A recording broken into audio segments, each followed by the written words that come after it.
আজকে দেখাবো চিকেনের একটা রেসিপি। তো এখানে চিকেন আছে আমার 600 গ্রাম। এখানে আছে আমার খোয়া ক্ষীর, টমেটো, রসুন কুচি, কাজু কিশমিশ আমি একটু চিনি আর ঘিয়ের মধ্যে ভিজিয়ে রেখেছি।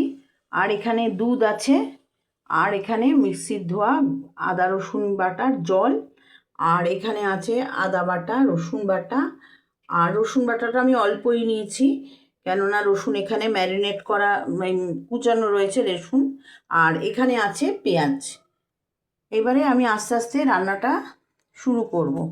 আগে আমি কড়াতে তেল দেব, তারপর আমি আস্তে আস্তে সব মশলাগুলো দেব।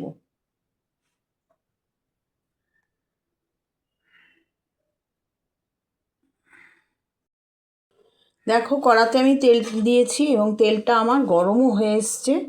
এবারে আমি তেলের মধ্যে পেঁয়াজগুলো দিয়ে দেব।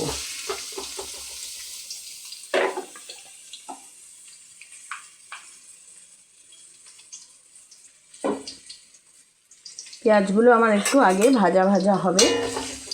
আমি এখানে মাংস ম্যারিনেট করিনি, আমি এমনিই বসাবো।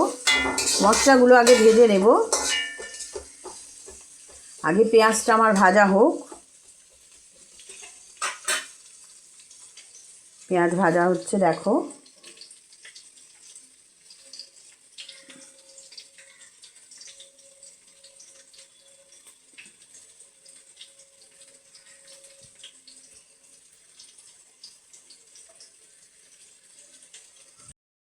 এইবারে আমি পেঁয়াজের মধ্যে, পেঁয়াজটা আমার অনেকটাই নরম হয়ে এসছে, এর মধ্যে আমি টমেটোগুলো দিয়ে দিলাম।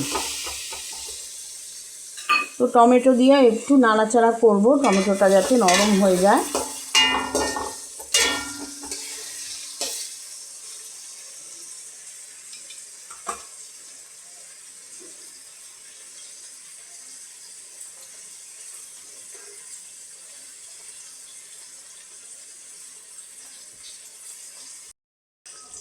দেখো, আমার টমেটো পেঁয়াজ নরম হয়ে গেছে। এবারে আমি আস্তে আস্তে আদা রসুন বাটাটা দিয়ে দেব। এই যে আদা বাটা রসুন বাটা আমি দিয়ে দিলাম। আমি রসুন বাটাটা অল্পই দিলাম, কেননা আমার এখানে রসুন কুচি রয়েছে, রসুন গ্রেট করে রেখেছি, ওগুলো দেব। এবারে আদা বাটা রসুন বাটা দিয়ে দিলাম। এবারে ওই মিক্সি ধোয়া জলটাও আমি একটুখানি অল্প পরিমাণে দিলাম, যাতে আমার মশলাটা একটু ভাজা ভাজা হয়, সেই জন্য।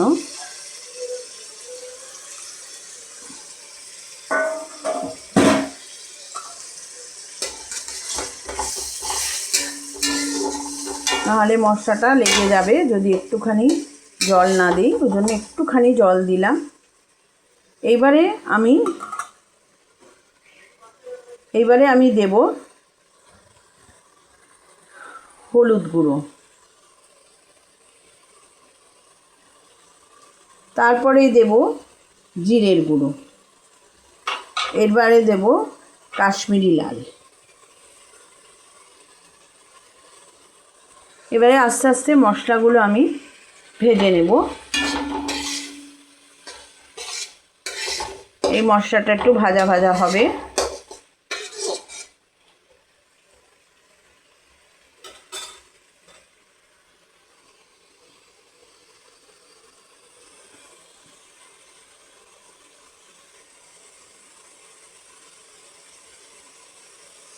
মাংসটা আমি নুন দিয়ে ম্যারিনেট করে রেখেছি।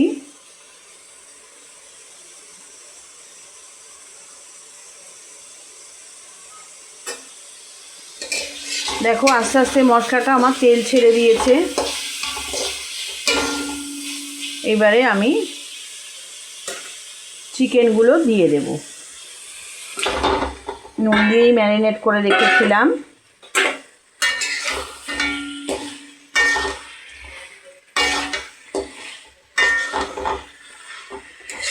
এবারে মাংসটা আমি একটু মশলার সাথে কষে নেব।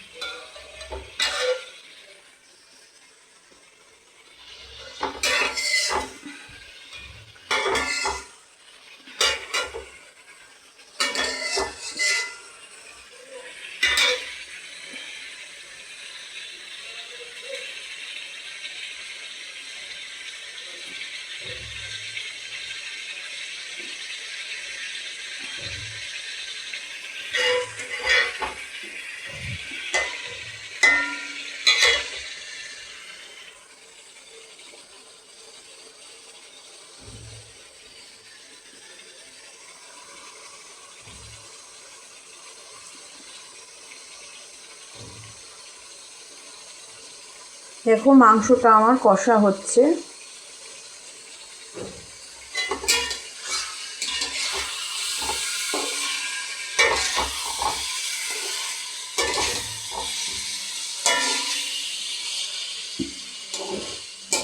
এবারে আমার গ্রেট করা রসুনগুলো আমি দিয়ে দিলাম।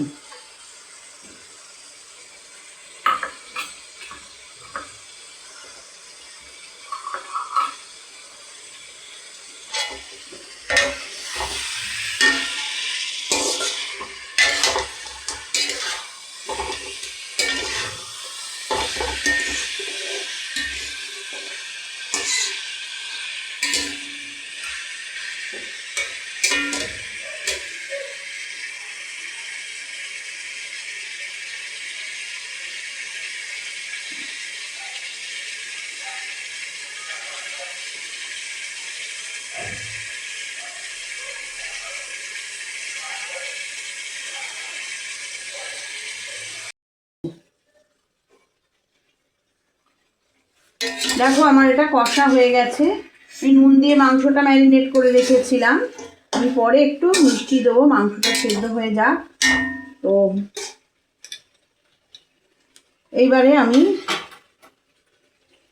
দুধটা দিয়ে দেবো। আমি যে দুধ রেখেছিলাম সেই দুধটা দিয়ে দিলাম। দিয়ে আমি এবার ঢাকা দিয়ে দেবো। চিকেনটা একটু জলও দেবো চিকেনটা সেদ্ধ হওয়ার জন্য।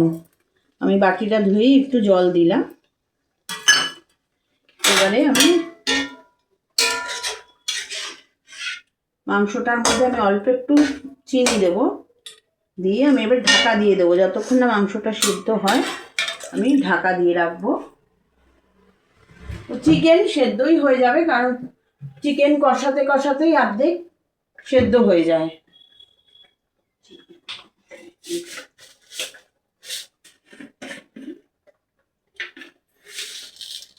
দেখো আমি অল্প একটু চিনি দিলাম। চিনিটা যে যেরকম খাবে সেরকমই দেবে, এই আর কি, অল্পই দিলাম।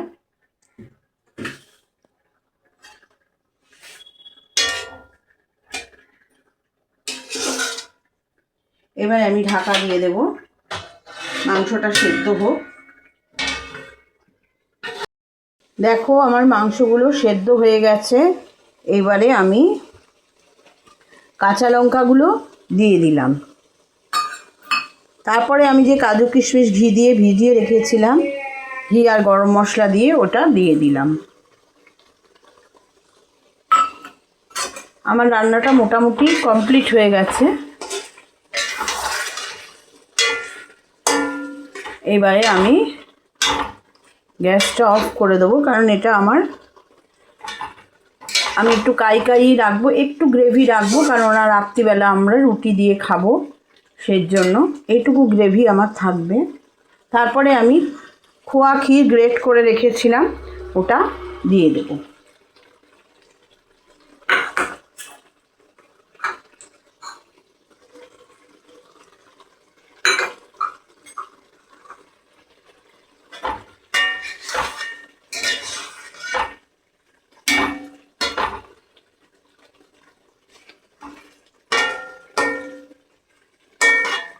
এইবারে গ্যাসটা আমি একদম সিমে করে রেখেছি।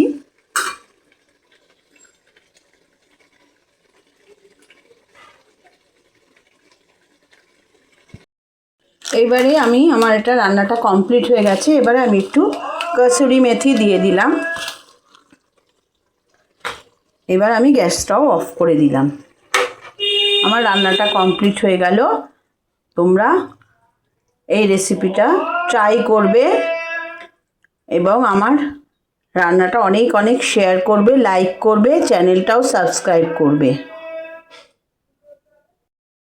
আর এটা লুচি, পরোটা, রাইস সব কিছুর সাথেই এটা ভালো লাগবে।